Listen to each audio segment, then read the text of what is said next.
Hello everyone, if you're getting the content is not available error when you're trying to watch any video on Twitter, then you have come to the right place because in this video I'm going to show you how easy it is to fix that annoying error on Twitter easily.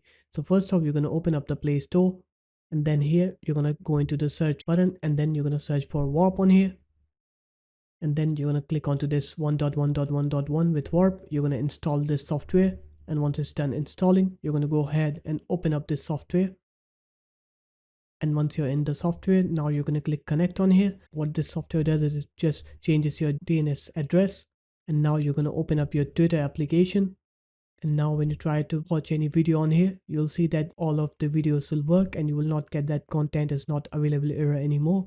So this guys, that's how easy it was. If you guys found this video helpful, make sure to leave a like, comment and subscribe to the channel, and I'll see you in my next video. Peace.